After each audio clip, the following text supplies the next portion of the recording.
গ্রেপ্তার ৫ কুখ্যাত নেশা কারবারি।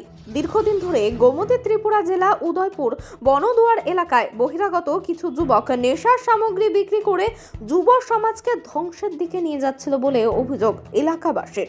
এলাকাবাসীরা কুখ্যাত নেশার কারবারিদের আটক করার জন্য চেষ্টা চালিয়ে যাচ্ছিল দীর্ঘদিন ধরে। মঙ্গলবার রাতে বেশ কিছু নেশার কারবারি নেশার সামগ্রী বিক্রি করার জন্য উদয়পুর বনদুয়ার এলাকায় প্রবেশ করে। এলাকাবাসীরা এই খবর পেয়ে উদয়পুর রাধা কিশোরপুর থানার পুলিশকে খবর দেয়।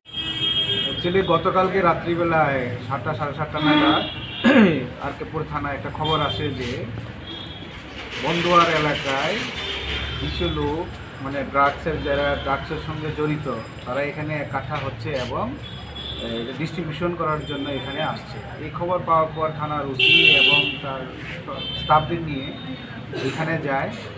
তো অনেকক্ষণ রাত্রে কর্ডন করার পর সেখানে 5 জন লোককে ডিটেইন করতে সক্ষম হয় এবং আরও ছিল বাকি 3 জন, তারা পালিয়ে যায় সেখান থেকে। তো ওইখানে সার্চ করার পর একটা বাড়িতে সার্চ করার পর এখানে 275 লুজ বাইলস অফ হিরোইন সেখান থেকে রিকভারি হয় এবং সঙ্গে একটা ওয়াগনার গাড়ি আর 5টা অ্যান্ড্রয়েড মোবাইল এগুলি তাদের কাছ থেকে বরামদ হয়।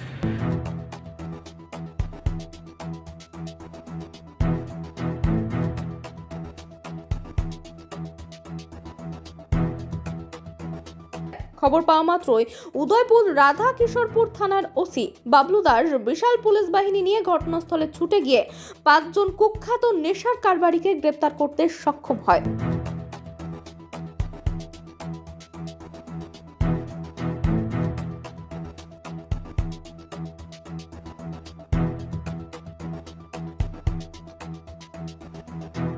করেছে সেই ডিটেলসগুলো আমাদের কাছে আসে। অন দ্যাট বেসিস একটা কেস রেজিস্টার হয় এই আরকেপুর থানায়, কেস নাম্বার 4 NDPS অ্যাক্টে আমরা একটা কেস নিই। ইনভেস্টিগেশন চলছে। যে 5 জন অ্যারেস্ট হয়েছে তাদের মধ্যে 4 জন, 3 জন বিশালগড় এলাকার, 1 জন ওয়েস্ট ত্রিপুরার আর 1 জন আমাদের আরকেপুর থানার এলাকার। স্যার তাদের নামগুলি কি জানা আছে?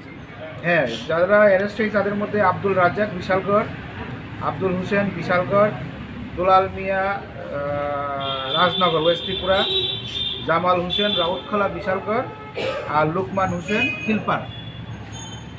প্রত্যেকেই স্যার NDPS একটি। হ্যাঁ, সব NDPS। আজকে কি তারা আদালতে তোলা হবে? হ্যাঁ, আদালতে যাবে and we are going to take them in police remand for interrogation.